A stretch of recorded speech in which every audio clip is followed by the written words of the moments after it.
da questão da reconstrução do templo, tá? Da importância que era o povo se dedicar a Deus, da importância que o povo devia dar à obra de Deus, às coisas de Deus, tá bom?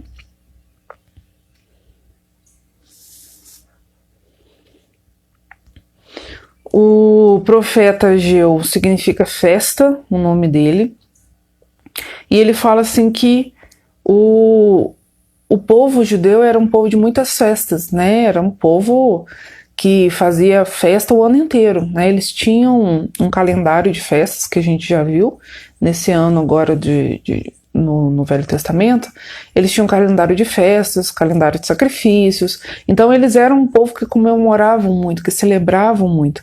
E eles celebravam diante de Deus, né? Celebravam dando glória a Deus pelas coisas, celebravam a colheita, celebravam várias coisas, a libertação do povo de Israel, do povo do Egito, né, do Egito. E essas festas tinham significado, né? As festas israelitas tinham significado. Não era igual às vezes a gente faz, vamos reunir para fazer uma festa, né? E aí vai, come churrasco, assim. Não. Eles tinham, as festas que eles faziam, as festas cerimoniais, né, pelo menos eram significativas. Então Deus estava ensinando alguma coisa. Essa festa aqui a gente está comemorando quando a gente saiu do Egito, que Deus nos libertou, Deus nos deu uma vida após o Egito, Deus nos deu a possibilidade de sair com as coisas dos egípcios, né? E aí aquilo ensinava. E assim como as festas ensinavam, o livro de Ageu também é muito didático, ele ensina muitas coisas, e ele vem trazer muitos ensinamentos, não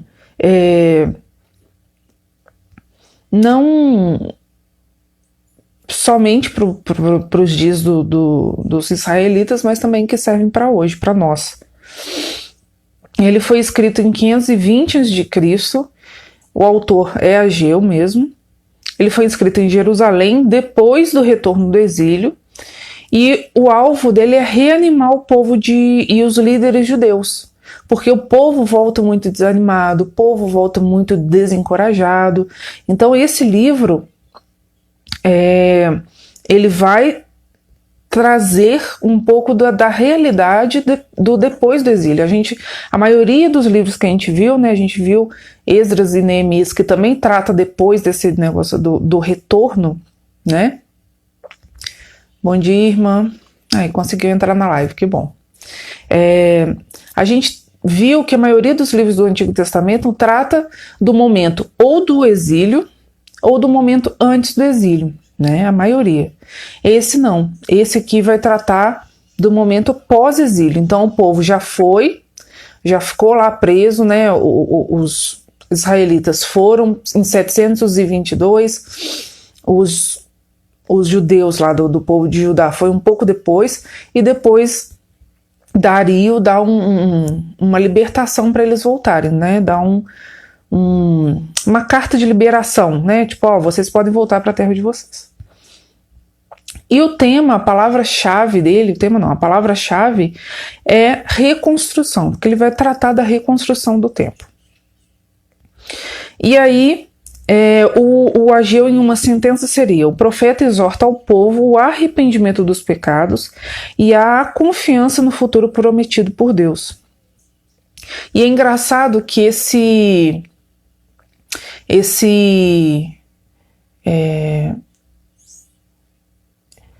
livro, ele é engraçado porque ele abre os tópicos por data. Por exemplo, em Ageu 1, de 1 a 15, vai falar: segundo ano do rei Dario, no 6º mês, 1º dia. Depois, segundo ano do rei Dario, 7º mês, 21º dia. Segundo ano do rei Dario, 9º mês, 24º dia. E segundo ano do rei Dario, 9º mês, 24º dia. Então é como se ele estivesse escrevendo um diário, né? Hoje, no 7º mês o primeiro dia do 7º mês do rei Dario, do ano tal do rei Dario, aconteceu isso. É como se ele estivesse escrevendo um diário. E ele vai profetizar em Jerusalém nos tempos de Esdras, tá? Esdras e Neemias também vão tratar dessa questão do retorno do povo, né, e da reconstrução do templo e da reconstrução dos muros. Então Ageu, ele profetizou no tempo de Esdras, tá? Eles estão longe na organização bíblica, né, por causa dos livros, mas eles foram escritos no mesmo tempo, tá? Foi escrito no mesmo tempo, não. Os eventos aconteceram no mesmo tempo. Esdras e Ageu profetizou no tempo de Esdras. Diante das ameaças externas e da aparente estabilidade que começavam a adquirir, os judeus se desanimaram e interromperam as obras de reconstrução do templo. Então eles voltaram, receberam carta do Dario para voltar e foram reconstruir o templo. Só que começaram a aparecer dificuldades, começaram a aparecer problemas, deve ter começado a aparecer problema de infraestrutura. Os povos que habitavam naquela terra, né, porque depois que os judeus foram, vieram povos e habitaram nas terras que eles moravam. Então os povos que habitaram naquelas terras não gostaram, começaram a se levantar contra, tá? E aí o povo começou a se desanimar, falou, não, mas vamos deixar esse negócio de construir templo para depois que a gente já estiver bem estabelecido. O profeta Ageu foi chamado por Deus para mostrar ao povo que o abandono da obra do templo era uma questão de prioridades erradas. É muito interessante que a gente vai ver aqui ele falando algumas coisas. A mensagem de Ageu não apenas reanimou o povo a voltar à reconstrução do templo, mas também deu instruções de como realizar a obra do Senhor. O povo deveria buscar agradar e glorificar o Senhor, priorizar a Deus, ter cooperação entre líderes e liderados, reconhecer que todas as coisas são do Senhor e executar com santidade. A gente vai ver cada um desses tópicos. Então, eles deveriam fazer o quê? Fazer a obra de Deus procurando agradar e glorificar a Deus. Vamos abrir lá em Ageu 1:8. Ageu 1:8. Ageu está lá no finalzinho do Velho Testamento, capítulo 1, versículo 8. Subi ao monte, trazei madeira e edificai a casa. Dela me agradarei e serei glorificado, diz o Senhor. Então Deus diz, subam ao monte, edifiquem uma casa e eu vou ser glorificado através dela. Ageu 1:9. Priorizar a Deus. Esperastes o muito, e eis que veio a ser o pouco. E esse pouco, quando o trouxestes para casa, eu com um assopro o dissipei. Por quê? Diz o Senhor dos Exércitos. Por causa da minha casa, que permanece em ruína, ao passo que cada um de vós corre por causa da sua própria casa. Tá? Então, o que acontece? Deus fala, olha, cada um está lá construindo suas casas, cada um está fazendo os seus negócios, e a minha casa, a casa de Deus, o templo que deveria ser reconstruído está abandonado. E aí Deus começa a falar, olha, vocês estão semeando muito, colhendo pouco, por quê? Porque vocês têm dado prioridade ao que é errado. Vocês têm dado prioridade àquilo que não é de Deus, tá bom? Então Deus trata com eles essa questão. Também eles deveriam ter cooperação entre líderes e liderados. 1:14. O Senhor despertou o espírito de Zorobabel, filho de Salatiel, que era governador de Judá, e o espírito de Josué, filho de Josadaque, que era o sumo sacerdote, e o espírito do resto de todo o povo. Então a gente vê que tem o governador, tem o sacerdote, então o governador representa a força política, o sacerdote aqui representa a força religiosa e o povo, todo o povo diante de Deus, fazendo a obra de Deus, tá bom? Então todo o povo é reunido para fazer a obra de Deus. Reconhecer que todas as coisas são do Senhor, então eles deveriam reconhecer que todas as coisas são do Senhor.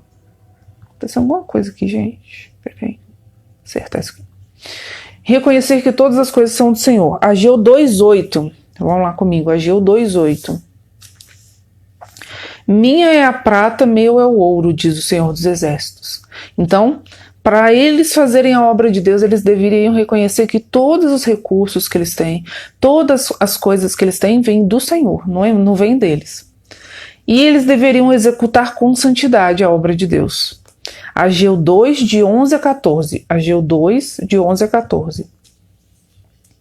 Assim diz o Senhor dos Exércitos: pergunta agora aos sacerdotes a respeito da lei.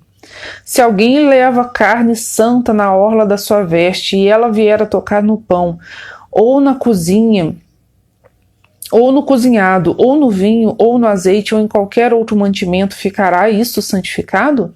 Responderam os sacerdotes: não. Então perguntou Ageu: se alguém que tinha se tornado impuro pelo contato com o corpo morto tocar em alguma destas coisas, ficará ela imunda? Responderam os sacerdotes: ficará imunda. Então o que quer dizer aqui? Ageu, Deus, falou com Ageu. Pergunta para eles se quando um objeto santificado toca em algum outro objeto comum, ordinário do dia a dia, se aquele outro objeto que foi tocado se torna santo instantaneamente. Não, não se torna santo.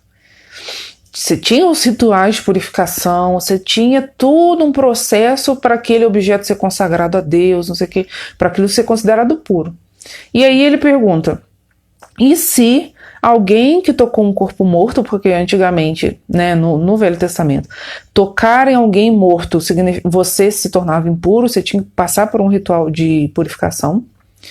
E aí ele fala: se alguém tocar um corpo morto e se tornar impuro, quando ele toca em alguma coisa, ele vai tornar aquela outra coisa impura também?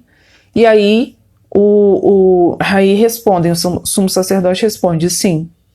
Porque a contaminação, aquilo vai passar adiante, tá? Aquela impureza vai passar adiante.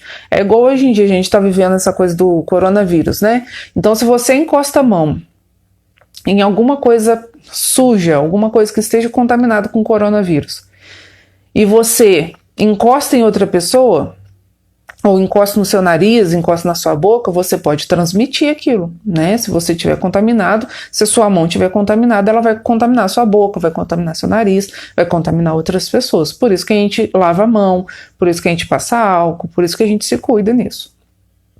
Beleza, foi isso que ele quis dizer.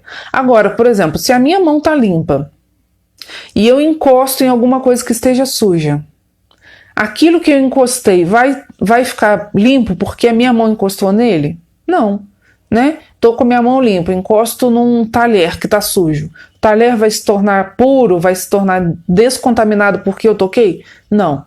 Então foi isso que ele quis dizer aqui, tá bom? Foi essa dinâmica que ele quis apresentar. Mas o que significa isso? Significava que ele falou, assim, se o povo estivesse em pecado, construindo a obra de Deus em pecado, aquela obra de certo modo se tornaria também impura.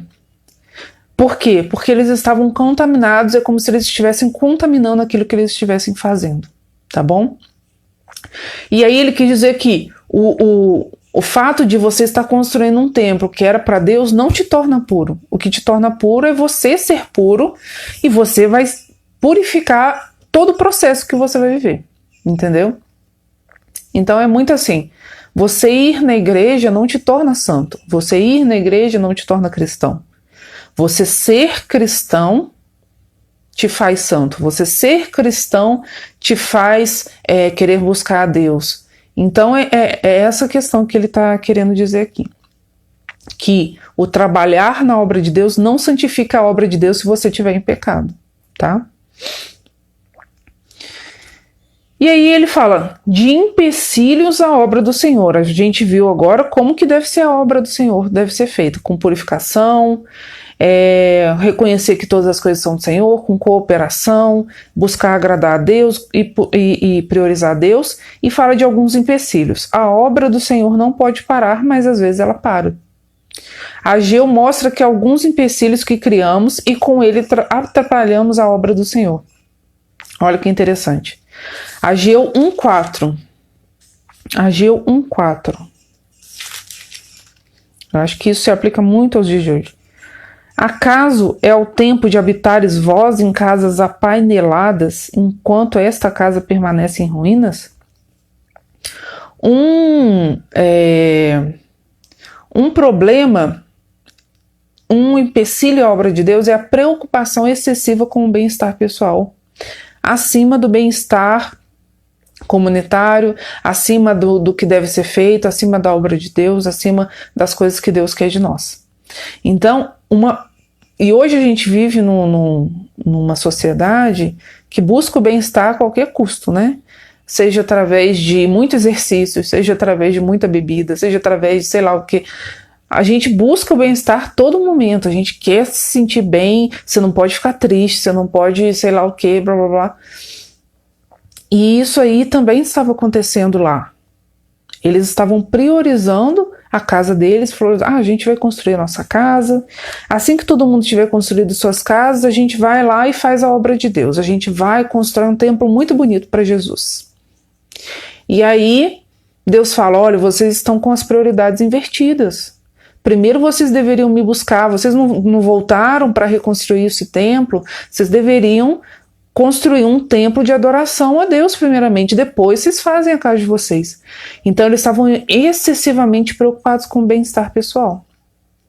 E nós devemos nos preocupar com o nosso bem-estar, a gente deve trabalhar, a gente deve se alimentar, a gente deve fazer exercício, a gente deve fazer isso tudo. Não é ilícito fazer isso, mas a prioridade deve ser de Deus. Né? E será que nós temos levado Deus como prioridade? Será que Ele tem sido prioridade na nossa vida? Será que quando a gente vai escolher um trabalho, a gente escolhe um trabalho que vai glorificar a Deus? Será que quando a gente vai, sei lá, escolher um lugar que a gente vai morar, a gente busca a direção de Deus para isso? Será que nossa prioridade tem sido Deus? Né? A do povo aqui não estava sendo. E Deus envia Ageu para falar isso para eles. Ageu 2:4. Covardia diante dos obstáculos que vão aparecer. Isso é um outro empecilho, né? Ageu 2:4. Ora, pois, sê forte, Zorobabel, diz o Senhor, e sê forte, Josué, filho de Josadaque, o sumo sacerdote, e tu, todo o povo da terra, sê forte, diz o Senhor, e trabalhai, porque eu sou convosco, diz o Senhor dos exércitos. Olha o que Deus está falando. Sejam fortes, não sejam covardes, sejam corajosos, porque a Jeripoca estava piando, né, gente? Você começa a fazer, hoje em dia ainda é assim, né? A gente começa a fazer qualquer coisa para Deus, qualquer coisa na obra de Deus, começa a aparecer empecilho, começa a aparecer gente contra, começa a aparecer, sei lá, alguém fica doente, acontece várias coisas. Naquela época não foi diferente, eles começaram a construir o templo, apareceram pessoas contra, apareceram governadores contra, e o povo desanimou, que não sei o que, não sei o que, não sei o que, mas os empecilhos não devem nos impedir de continuar a obra de Deus, né? Quantas pessoas nessa pandemia pararam de ir na igreja, pararam de buscar a Deus, pararam de orar, pararam de crer em Deus, pararam de buscar a Deus por causa do empecilho que está acontecendo. A gente ficou meses sem poder ir na igreja, meses sem poder congregar. Hoje a gente está podendo, mas bem reduzido, né, e com máscara, então aquilo incomoda, e não sei o que. Quantas pessoas deixaram a fé por causa disso, né? Quantas pessoas deixaram a fé por causa desse empecilho? Então, o povo também deixou que aquele empecilho os privasse de continuar a obra de Deus.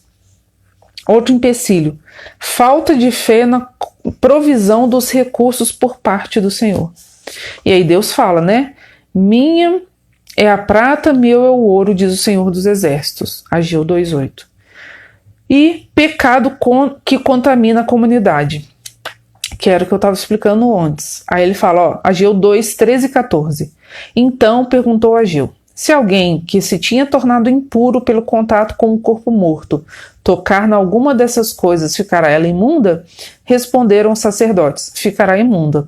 Então prosseguiu Ageu, assim é esse povo, e assim esta nação perante mim, diz o Senhor. Assim é toda a obra das suas mãos e o que ali oferecem, tudo é imundo. Olha aqui que interessante o que Deus estava falando. Bom dia, seja bem-vindo. Você que entrou aí agora, que eu não te reconheço agora.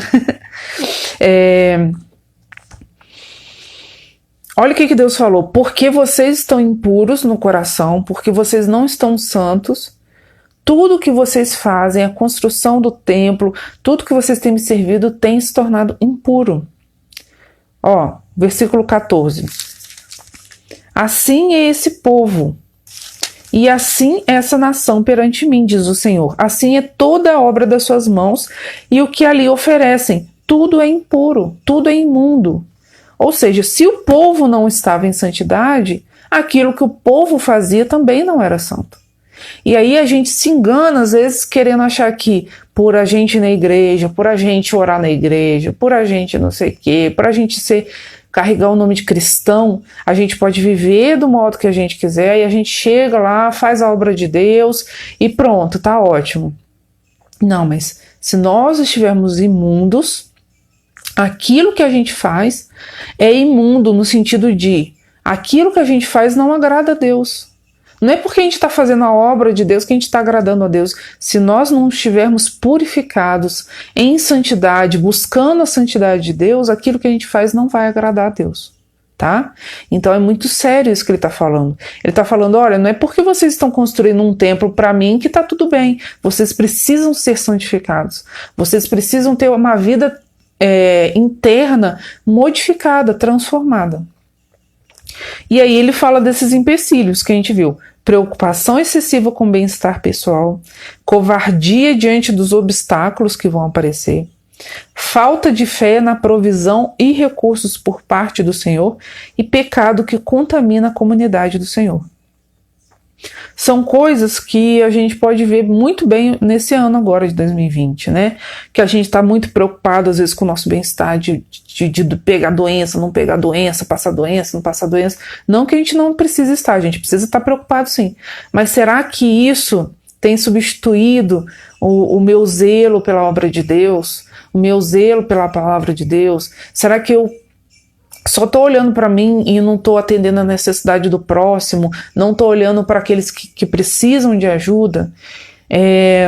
Covardia diante dos obstáculos. Quantas pessoas não estão saindo de casa, não estão indo, sei lá, no templo, ou não estão nem assistindo o culto online, não estão nada, tá lá tipo, com medo danado de acontecer alguma coisa, e a prioridade dele deixe de ser buscar Deus, deixe de ser buscar o Senhor. Não que você, por exemplo, que é do grupo de risco, você tem que ficar saindo. Não, tudo bem, realmente a gente tem que se cuidar, a gente tem que seguir as orientações, se puder ficar em casa, fica. Mas se você tem a oportunidade de ir ao culto, cultar o Senhor, se você tem a oportunidade de buscar a Deus, de fazer a obra de Deus, você precisa fazer isso, né? A nossa prioridade deve ser o Senhor. Falta de fé na provisão dos recursos e pecado que contamina a comunidade. E ele vem trazendo as doutrinas. Uma ênfase que se pode encontrar no livro de Ageu é a glória de Deus. Ele fala muito da glória de Deus, presente ou não no meio do povo. Esse tema doutrinário se faz explícito na comparação entre o primeiro e o segundo templo. Por quê? O que aconteceu?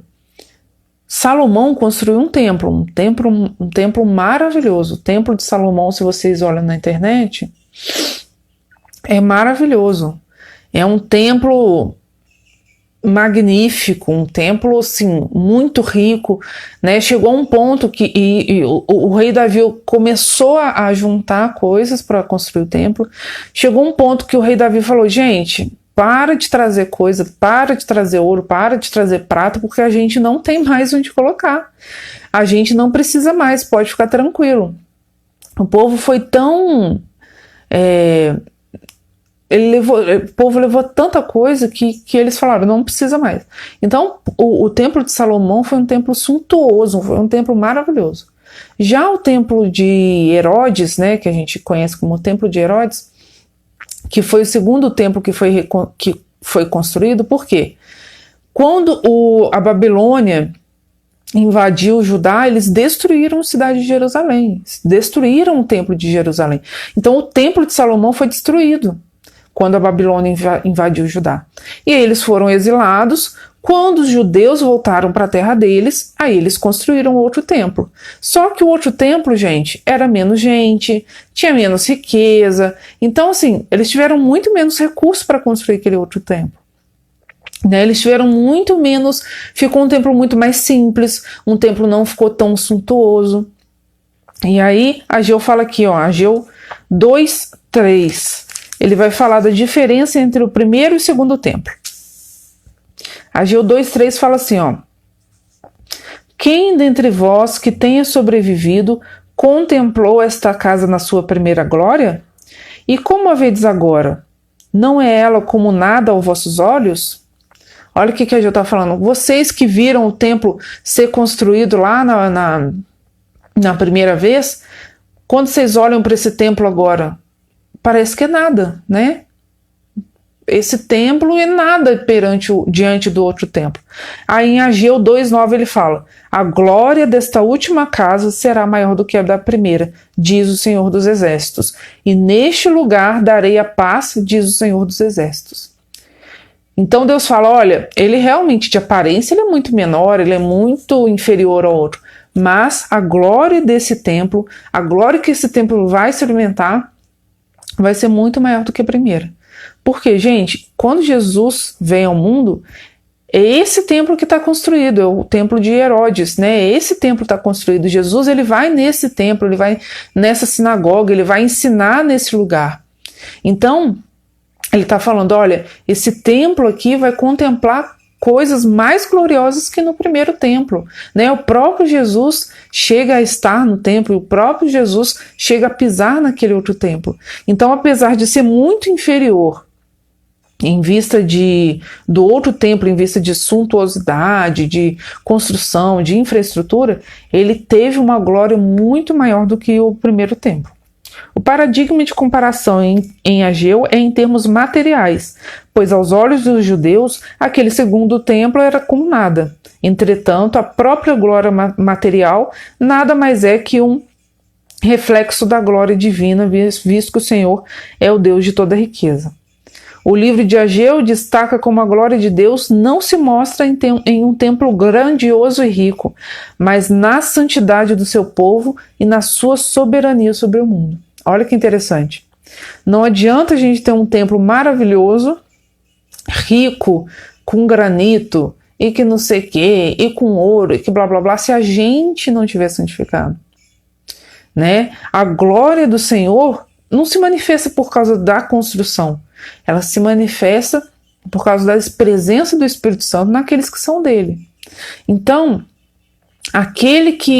a igreja, ela se reunindo num templo maravilhoso ou num templo feito de barro, não importa. O que importa é a igreja estar santificada, é a igreja estar diante de Deus, e a glória de Deus vai se manifestar por causa disso, e não por causa do templo ser de ouro ou de qualquer outra coisa. O chamado de Ageu aos judeus para voltar à construção do templo é uma questão de prioridade. O povo deixou de priorizar a Deus para priorizar os interesses pessoais. Voltando a prioridade para Deus, pela reconstrução do templo, o Senhor é glorificado. Esse assunto fica claro na terceira mensagem de Ageu, em que ele critica as práticas rituais realizadas no templo por causa da impureza e injustiça do povo, que foi o que a gente leu. Se alguma coisa imunda encostar em outra coisa, a outra coisa se torna imunda, e aí Ageu fala, pois é, as obras desse povo estão assim, eles estão imundos e tudo que ele toca se torna imundo. Então, Ageu vem muito falar dessa coisa da santidade do povo. Olha, gente, não é porque vocês estão, igual se fosse hoje em dia, né? Não é porque você está indo na igreja, não é porque você está fazendo boas ações, não é porque você evangeliza. Não é por causa disso que o que você faz é agradável diante de Deus, não. Você precisa estar santificado por dentro, você precisa viver uma vida de santidade. Senão não adianta, né? É a mesma coisa de, por exemplo, eu vejo muito, hoje em dia tem muito esse negócio de skincare, né, que é cuidado com a pele. E aí, as meninas passam, né, a gente passa ácido no rosto, e passa isso, e passa aquilo, e, sei lá, faz procedimento estético, e blá, blá, blá, blá, blá. Mas não adianta você fazer aquilo de tudo de procedimento estético se por dentro você está mal. Se você não se alimenta bem, se você não faz exercício físico, se você não bebe água, né? Não adianta, né? Aquilo vai ser muito superficial perto do que você precisa. Então é a mesma coisa, não adianta você rebocar sua cara com maquiagem, né? Por fora você tá lindo, mas por dentro você tá cheio de doenças, você não se cuida, só come besteira. Não adianta, não adianta. Deus, ele não olha o nosso exterior, Deus olha o nosso interior. E a gente acha que, assim como a gente esconde das pessoas o que acontece dentro de nós, a gente acha que a gente pode esconder de Deus, mas não. Deus está mostrando claramente aqui para o povo, falou, olha, vocês estão achando que vocês construindo o templo, fazendo a obra, estão achando que está tudo bem? Não, não está tudo bem. Eu sei o que vocês são de verdade, tá? E aí, Ageu e o Novo Testamento, a glória da última casa. A profecia de Ageu 2,9, que a gente leu, né, que a glória será muito maior, acerca da glória do segundo templo, só é realizada no Novo Testamento. Apesar de os judeus da época terem entendido essa profecia em termos de riquezas, o que Deus estava falando era a respeito da presença dele no templo.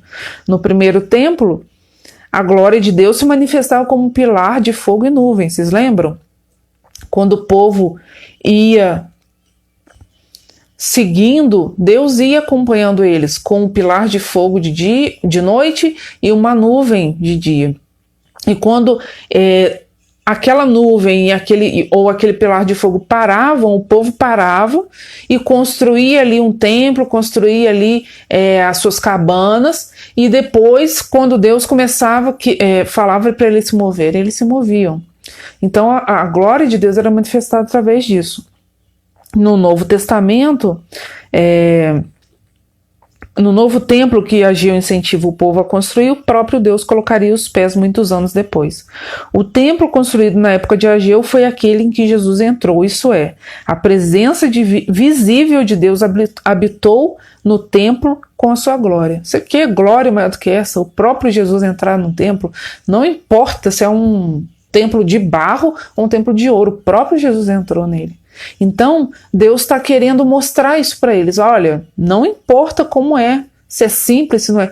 O que importa é o que está dentro. Não importa a casca, importa o conteúdo. O anel de selar. É muito interessante isso aqui. Ageu 2, 20 e 23, no finalzinho aqui. Ele vai falar assim, ó. Veio a palavra do Senhor, segunda vez a Ageu, ao 24º dia do mês, dizendo: fala a Zorobabel, governador de Judá.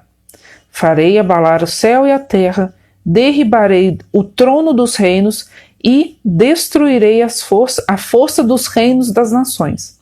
Destruirei o carro e os que andam nele.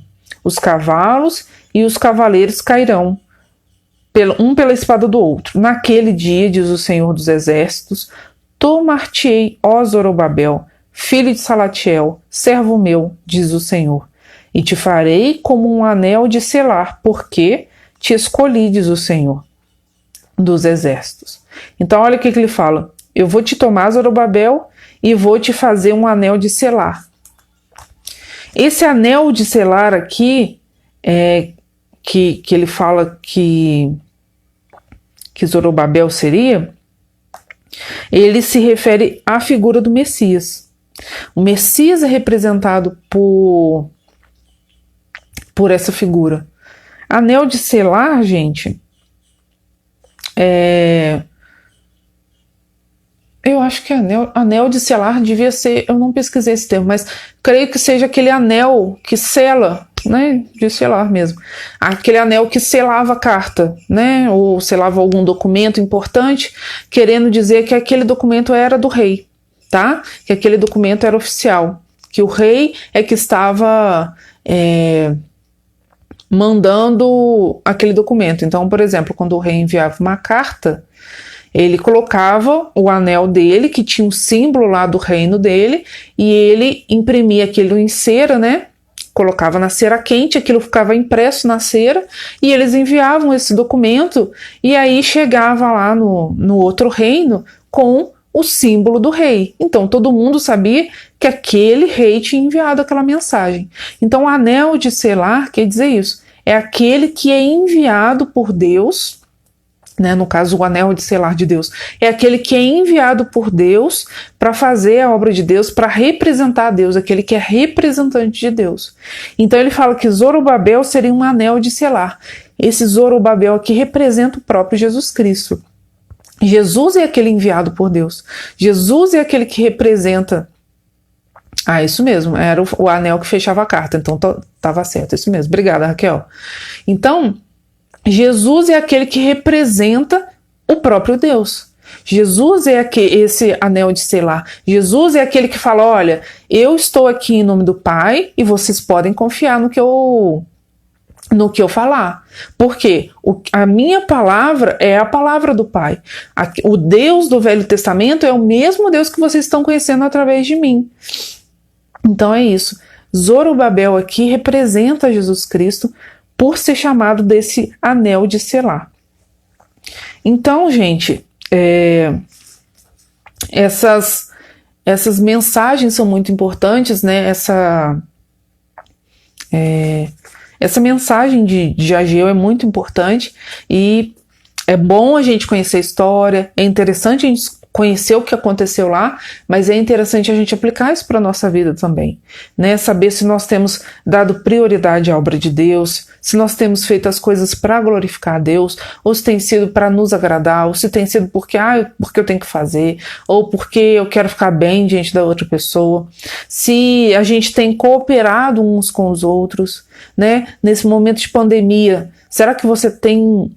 que as pessoas podem contar com você? Será que se alguém chega e fala, eu tô passando por um problema de, sei lá, eu tô com muita ansiedade, acho que eu vou entrar em crise de ansiedade, eu tô muito triste, eu não sei o que vai acontecer na minha vida. Será que as pessoas podem contar com você nesse momento?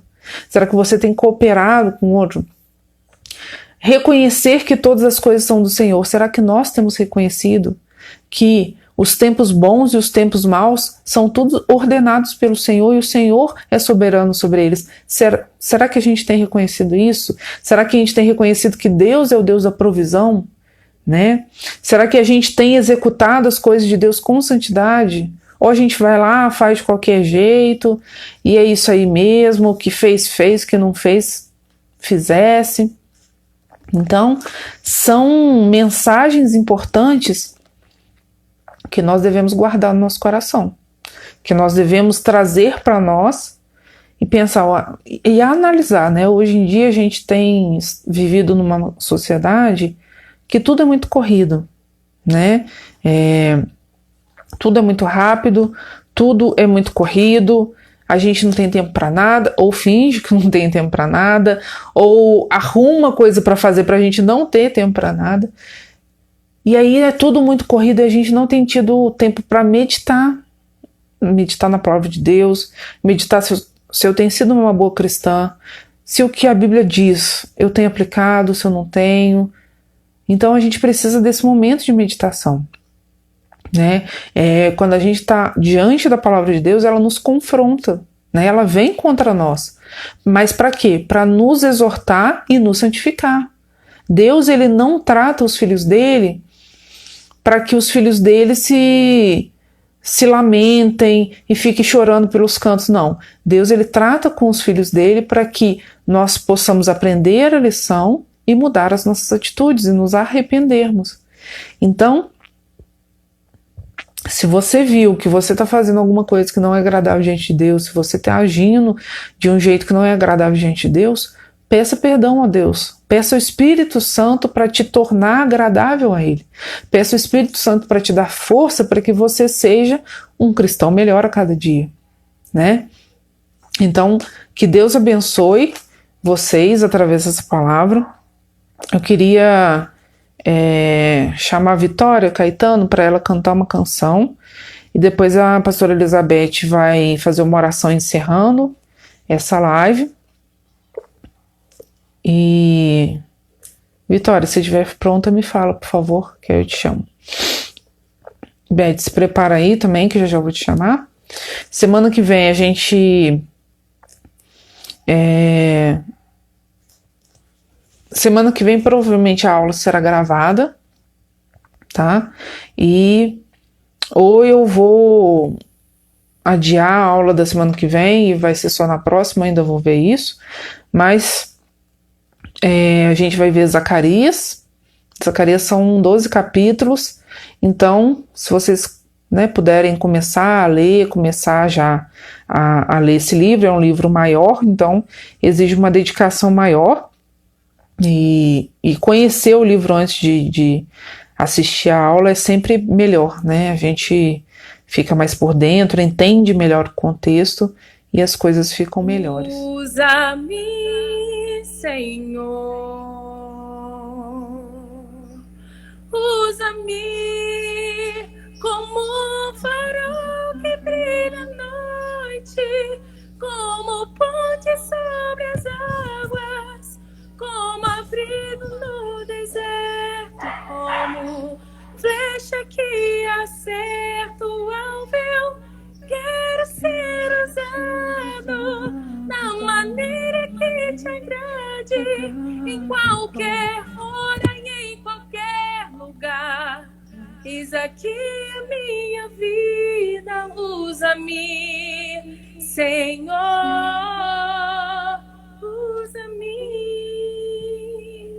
sonda-me, quebranta-me, transforma-me, enche-me e usa-me, Senhor,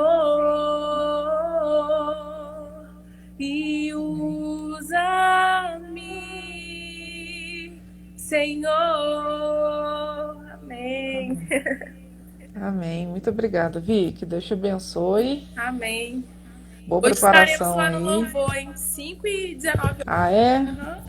Então tá bom. Até mais tarde, então. Tchauzinho, Vicky. Bom dia. Bom dia. Vamos ver agora chamar a Elizabeth.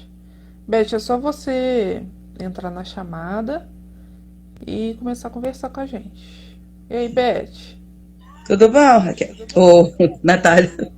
O que é isso, gente? Eu sou a Natália. Tudo bem, Beth? Tudo bem. Então tá bom. Você vai fazer oração pra gente encerrar? Vamos orar, né? Amém. Vocês estão me ouvindo direitinho?